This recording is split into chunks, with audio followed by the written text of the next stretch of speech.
কি অবস্থা সবার, বাংলা এনিমে এক্সপ্লেনেশনের আরও একটা নতুন ভিডিওতে তোমাদের সকলকে জানাচ্ছি স্বাগতম। 2 দিন আগেই কিন্তু আমরা ওয়াইন্ড ব্রেকারের সিজন 1 একটা ভিডিওর মাধ্যমে শেষ করেছি, আর আজকে থেকে আমরা তোমাদের রিকোয়েস্টের কারণেই ওয়াইন্ড ব্রেকারের সিজন 2টা স্টার্ট করব। সিজন 2তে প্রত্যেকটি এপিসোডে আমি ইন ডিটেইলি এক্সপ্লেন করে দেওয়ার চেষ্টা করব। আর ওয়াইন্ড ব্রেকারের এই সিজন 2 কিন্তু সিজন 1-এর চেয়েও অনেক বেশি ইন্টারেস্টিং, কারণ এই সিজনে প্রথমেই আমরা অনেক বেটার একটা গ্যাং ওয়ার দেখতে পাবো। তো যাই হোক, আমি আর বেশি কথা না বলে আজকের ভিডিওটা শুরু করি। গত সিজনের শেষে আমরা দেখেছিলাম মাসাকি আনজাইয়ের একজন বন্ধু নাগোটোকে কিল গ্যাংয়ের মেম্বাররা ধরে রেখেছিল। এই জিনিসটা জানার সাথে সাথে সাকুরা তার পুরো ক্লাসমেটদেরকে নিয়ে কিল গ্যাংয়ের সাথে ফাইট করার জন্য চলে যায়। যাওয়ার সময় নীরে সবাইকে বলে কিল অনেক ছোট একটা গ্যাং। এই গ্যাংয়ের লোগোটা হচ্ছে একটা ড্রাগনের কঙ্কালের মতো, তবে এই গ্যাংয়ের উদ্দেশ্য কেউই জানে না। তবে এই গ্যাংয়ের মেম্বাররা সবসময় উল্টাপাল্টা কাজই করে। সাকুরা তখন বলে, তারা কে বা কি করে এতে আমার কিচ্ছু যায় আসে না। আমার এখন টার্গেট হচ্ছে আমি যে কোনোভাবে নাগুতোকে সেই গ্যাংয়ের হাত থেকে বাঁচাবো, আর এটা করতে গিয়ে যে বা যারা আমার সামনে আসবে আমি তাদের সবাইকে একদম শেষ করে দিব। এই সব কিছু দেখে মাসাকি আনজাই তাদেরকে সবাইকে অনেক বেশি ধন্যবাদ জানায়। আনজাই তখন তাদের বলে কিল গ্যাং অনেক বেশি ডেঞ্জারাস একটা গ্যাং, কারণ তারা সবসময় একজোট হয়ে ফাইট করে। ফাইট করার সময় যদি তাদের সামনে শুধুমাত্র একজন অপোনেন্টও থাকে, তারপরেও তারা সবাই একসাথে মিলেই তার উপর আক্রমণ করে। তারা প্রত্যেকবার ফাইট করার সময় তারা বিভিন্ন ধরনের অস্ত্র ব্যবহার করে, তারা কোনো সময় খালি হাতে ফাইট করে না। তাই এই ব্যাপারটা নিয়ে আমাদের একটু সাবধানে থাকতে হবে। যাই হোক, তারপর আমরা দেখতে পাই তারা সামনে যেতে যেতে ফাইনালি কিল গ্যাংয়ের আস্তানার মধ্যে চলে আসে। এটা মূলত একটা পুরাতন ওয়্যার হাউস ছিল, তবে এই ওয়্যার হাউসের গেট চেন দিয়ে তালা মারা ছিল।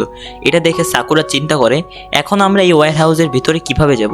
এই সময় নীরের মোবাইলে বারবার অনেক বেশি নোটিফিকেশন আসছিল, আর এত বেশি নোটিফিকেশনের শব্দ শুনে সাকুরা এখানে তার উপর অনেক বেশি রেগে যায় এবং তার উপর চিৎকার করা শুরু করে। যাই হোক, এরপরে সুগিস্তা সেই গেটের কাছে গিয়ে সেই গেটটাকে খোলার চেষ্টা করতে থাকে। অনেকক্ষণ চেষ্টা করার পরও সেই গেটটা খোলে না। এই কারণে সুগিস্তা এখানে অনেক বেশি রেগে যায়। সে তখন রেগে গিয়ে সিআইডি দয়ের মতো করে দরজা এক লাথি মারে, আর এই এক লাথির কারণে সেই চেন ভেঙে গিয়ে সেই দরজাটি খুলে যায়। ভেতরে যাওয়ার পর ভেতরের পরিবেশ দেখে এই বৌফরিন গ্যাং এর সবাই অনেক বেশি অবাক হয়ে যায়। ভেতরে গিয়ে তারা দেখতে পায় উপরে 5-6 জন কিল গ্যাং এর মেম্বার নাগুটোকে মেরে রেখে দিয়েছে। নাগুটো এখানে অজ্ঞান হয়েছিল। এই জিনিসটাকে দেখে আনজাই অনেক বেশি রেগে যায়। আনজাই তখন রেগে গিয়ে সরাসরি তাদের উপর আক্রমণ করার জন্য যেতে থাকে, তবে সাকুরা তখন তাকে থামিয়ে দেয়। সাকুরা তখন এই কিল গ্যাং এর মেম্বারদের বলতে থাকে, নাগুতোকে আমাদের কাছে দিয়ে দাও। কিল গ্যাং এর লিডার নাটরি তখন তাকে বলে, নাগুতো এখনো তার টাস্ক কমপ্লিট করেনি। এটা শুনে সাকুরা বলে, আমি এখানে ফালতু কোনো কথা শুনতে আসিনি, চুপচাপ নাগুতোকে আমাদের কাছে দিয়ে দাও। এটা শোনার পর কিল গ্যাং এর মেম্বাররা তাকে ভেঙাতে থাকে। এটা দেখে সাকুরা এখানে অনেক বেশি রেগে যায়। সাকুরা তখন বলে, এখন তো আমাদের কাছে আর কোনো অপশন নেই, এখন আমরা তোমাদের অবস্থা খারাপ করে তারপর নাগুটোকে এখান থেকে নিয়ে যাব।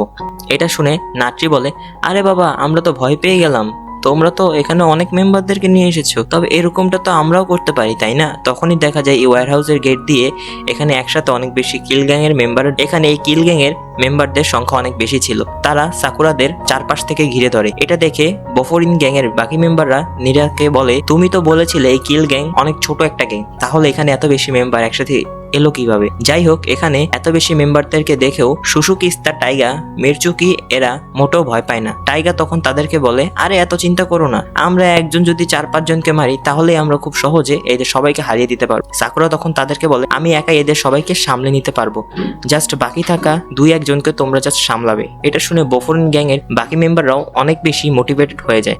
যাই হোক, এরপরে 2 গ্যাং এর মধ্যে ফাইট শুরু হয়ে যায়। এখানে 2 গ্যাং এ মোটামুটি সমানে সমানে ফাইট করছিল। কিল গ্যাং এর মেম্বারদের সংখ্যা বেশি থাকলেও তারা বফরিনকে কোনো কিছুই করতে পারছিল না।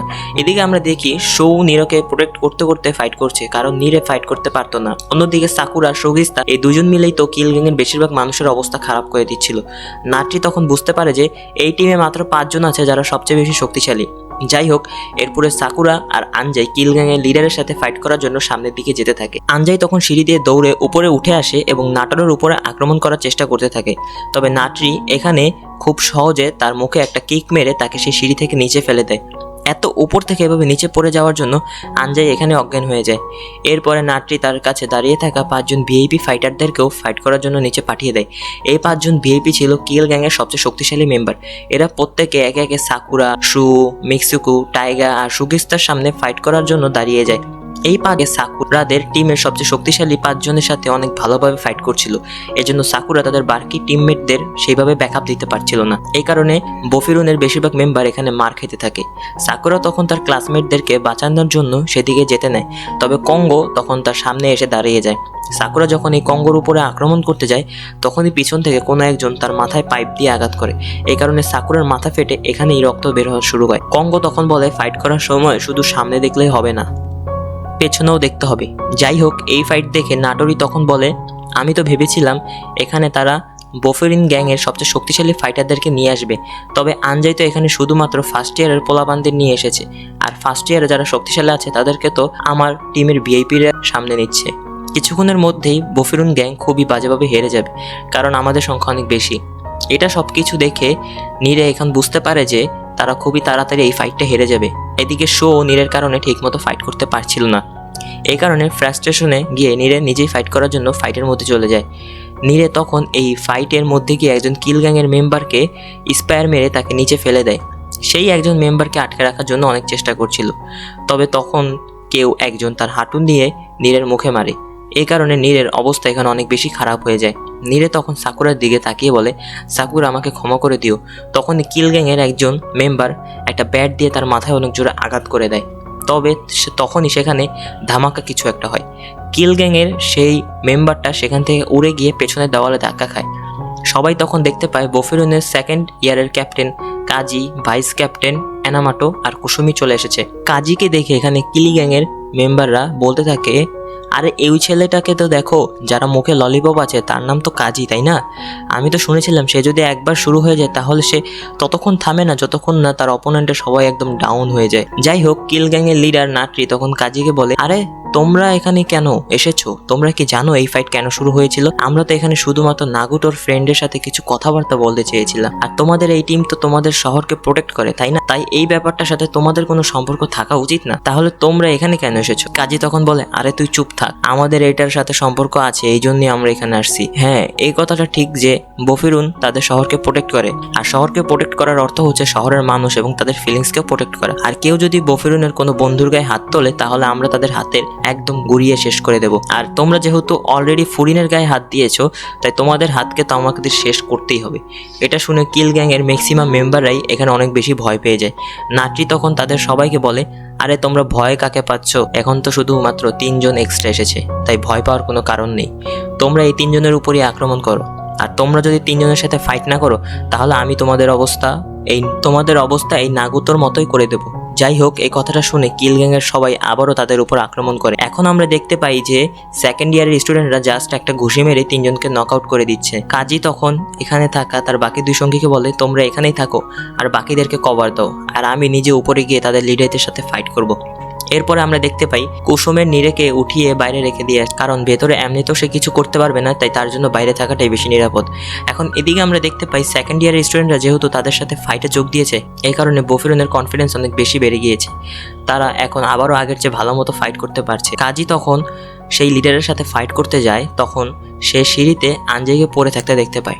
সে তখন আনজাইকে উঠিয়ে একটা জায়গায় বসিয়ে দেয়।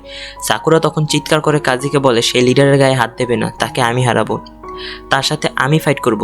সাকুরা কিন্তু এখানে থাকা এই ভিআইপিটিকেও ঠিকমতো হারাতে পারছিল না। যাই হোক, সাকুরার মুখে এই কথা শুনে কাজী তখন সাকুরার কাছে আসে। সে তখন সাকুরাকে বলে, তুমি কি দেখতে পাচ্ছ না যে এখানে কি হচ্ছে? তারা যখন এটা নিয়ে কথা বলছিল তখনই কঙ্গো কাজীর উপরে আক্রমণ করতে যায়। কাজী তখন জাস্ট তার পা উপরে উঠায়, আর এটা দেখে কঙ্গোর অবস্থা অনেক বেশি খারাপ হয়ে যায়। কঙ্গো তখন চিন্তা করতে থাকে, আরে এটা কি মানুষ না অন্য কিছু? কাজী তখন কঙ্গোকে বলে, চুপচাপ এখানে দাঁড়িয়ে থাকো, এখন আমি কথা বলছি, আর আমি যখন কথা বলবো তখন আমাকে একদমই বিরক্ত করবে না। যাই হোক, এরপরে কাজী সাকুরাকে বলে, তাহলে তুমি এই লিডারকে হারাতে চাও, তাই না? সাকুরা তখন বলে, হ্যাঁ, আমি এই লিডারকে হারাতে চাই। এটা শুনে কাজী সাকুরার মুখে অনেক জোরে একটা পাঞ্চ মারে। এটা দেখে সাকুরা তখন তাকে জিজ্ঞাসা করে, আমি লিডারকে হারাতে চাই তো কি হয়েছে? এটা তো স্বাভাবিক, তাই না?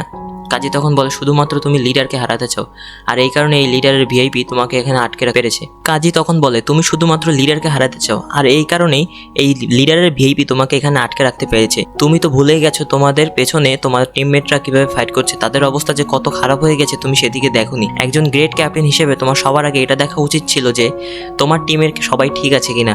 যদি তুমি তোমার টিমকে প্রোটেক্টিং না করতে পারো তাহলে তুমি কিসের গ্রেট ক্যাপ্টেন। কাজীর মুখে এসব কথা শুনে সাকুরা এখানে তার ভুলটা বুঝতে পারে, কিন্তু তারপরও সে কাজীকে বলে তবে আমি এই লিডারকে মাফ করব না। কাজী তখন বলে আমিও তাকে মাফ করব না, তবে আমি তোমার আর আমার পক্ষ হয়ে এই লিডারের অবস্থা খারাপ করে দেব। সাকুরা তখন বলে আচ্ছা ঠিক আছে, তবে আমার পক্ষ থেকেও তার উপরে এক্সট্রা 10টা পাঞ্চ মেরো। এরপরে কাজী সেই সিঁড়ি দিয়ে উপরে যেতে থাকে। কঙ্গো তখন সাকুরাকে বলে ভালো হয়েছে ওই মনস্টার চলে গেছে, তাকে হারানোর ক্ষমতা আমার মধ্যেও ছিল না। সাকুরা তখন নিজেই নিজের গালে অনেক জোরে একটা পাঞ্চ মারে, কারণ এতক্ষণ সে ভুল দিকে ছিল। সে নিজের টিমমেটদের কথা না ভেবে শুধুমাত্র লিডারকে হারানোর পেছনে ছিল। সাকুরা নিজেই নিজেকে পাঞ্চ মারছে। এটা দেখে কঙ্গো তাকে বলে আরে তোমার মাথার তার ছিঁড়ে গেছে নাকি। সাকুরা তখন তাকে বলে এখন চুপচাপ এই ফাইটটা শেষ করো, আমার এখন আর খেলার সময় নেই। এরপর তারা দুজনেই ফাইট করার জন্য প্রস্তুত হয়ে যায়, আর এখানেই এই 1 নম্বর এপিসোডটা শেষ হয়ে যায়। যাই হোক, উইন্ড ব্রেকারের সিরিজটা তোমাদের কাছে কেমন লাগে, বিশেষ করে এই সিজন 2 এর প্রথম এপিসোডটা তোমাদের কাছে কেমন লেগেছে সেটা অবশ্যই কমেন্টে জানিয়ে দিও। খুবই তাড়াতাড়ি এটা দ্বিতীয়, তৃতীয় এবং চতুর্থ এপিসোডও চলে আসবে। গ্যাং ফাইট এনিমি হিসেবে এই এনিমিটা মোটামুটি ভালোই আছে। তোমাদের কাছেও কেমন লাগে সেটা অবশ্যই কমেন্টে জানিয়ে দিও। আর আজকের মতো আমি এখানেই বিদায় নিচ্ছি। ভালো থেকো, সুস্থ থাকো।